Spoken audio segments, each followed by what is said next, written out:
opinion. So I'll jump over some of the point here.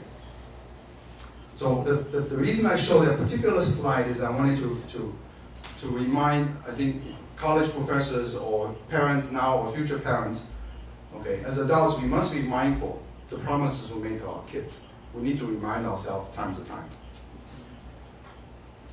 And I think we talked about that briefly in my sort of paradigms, and I'll speak very, very quickly about the K-12 and maybe even education and some of the teachers' philosophy. I think the educational sort of philosophy need to focus on four areas. It needs to be personalized, not standardized. But we have a tendency to be very standardized. You know, all kids have to score 100 on this class. Okay, everybody have to know this. But what makes innovation is everybody's different. So this is a little bit of like, you know, we like to celebrate the difference, but yet we want everybody to conform to standardized results. So this is a question I think we need to ask ourselves if we truly believe in trans sort of education. The second point is diversity. Okay, we have a tendency, again, especially in Taiwan, I think for people in the States and Australia it may be different. We know everybody's different, but yet our education system encourages people to conform. This is the right thing, okay, and you must do it.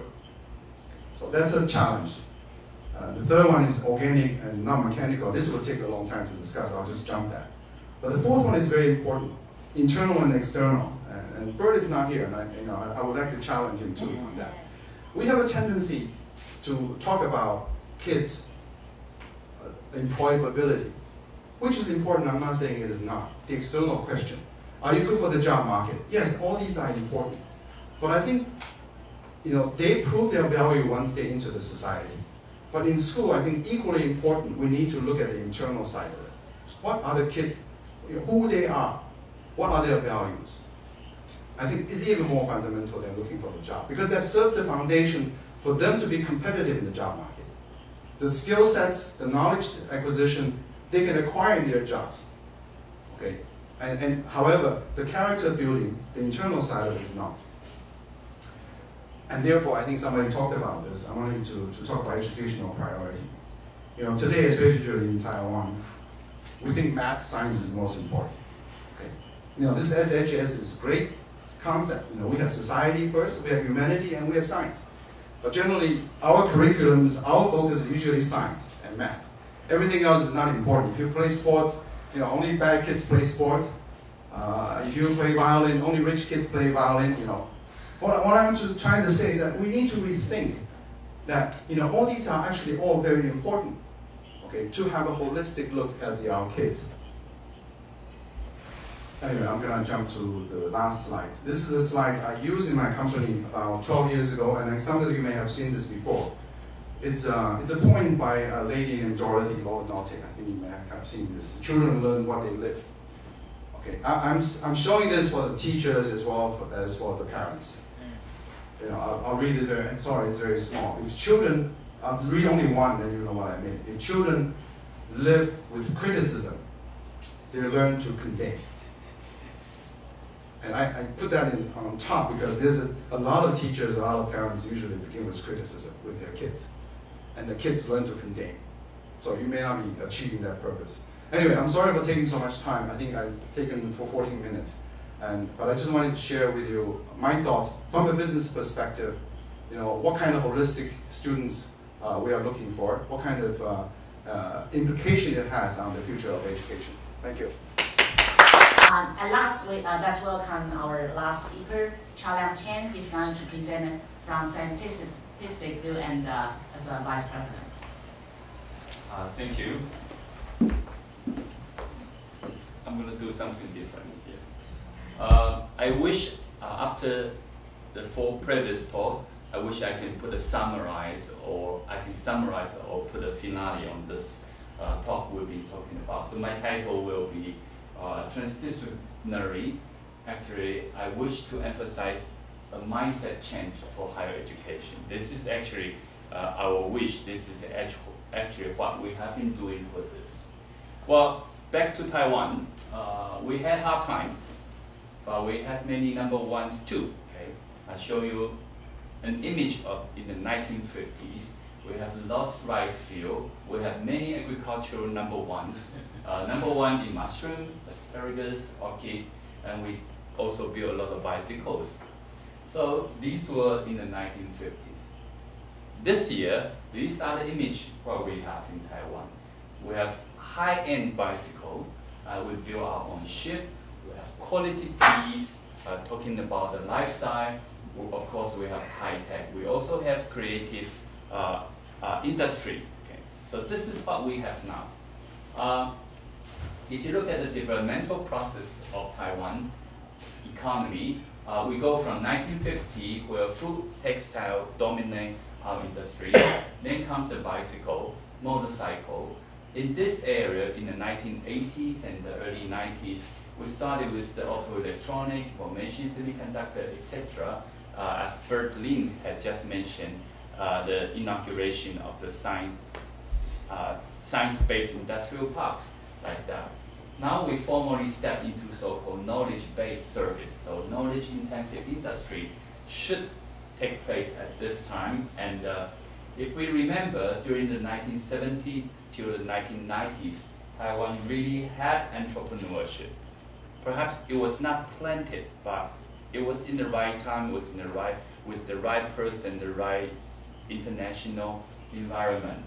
So that was the past. And so if we stretch this time scale a bit longer, so we were here.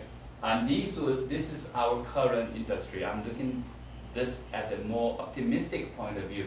Then, what's next if we envision 2030 or even longer, 2050? So this is what we are trying to build from the university point of view. This is what we are expecting. This is what we are wondering. And as we step into the 21st century. So let's look at what we humans have gone this far. We started from the Australian cave engraving and go to the vacuum tube, transistor, first transistor integrate circuit with all the iPhones and the smartphones. Last year, Google launched this Google Glass. Okay? And these were actually inspired, I agree with the fairy tales, and this was actually inspired by the 1980s American TV show Star Trek, where Jody was a blind man, but he was wearing a Google Glass at that time. So 20 years later, we had this Google Glass. I'm sure if Einstein still living now, he would be getting one of the Google Glass. So this is what we have, we are taught. And in the 1996, when the cloning, the dolly ship appeared, that really challenged a lot of not only scientific, but also humanity, but also ethical issue of the so-called science and technology researches. So look at all these icons, right? So we are basically connected with this internet. So you have this icon. I have to remind everyone, these are the norm for our young generation, especially to the professors and to the universities. Do we know this? Do we know this? Okay? We emphasize so much in the discipline. I'm a physicist. Okay? We have to ask our students to standardize. We need to learn this and that before we can go out. But we should remember these are the norms of our young generation. Anyone expect this in 1996?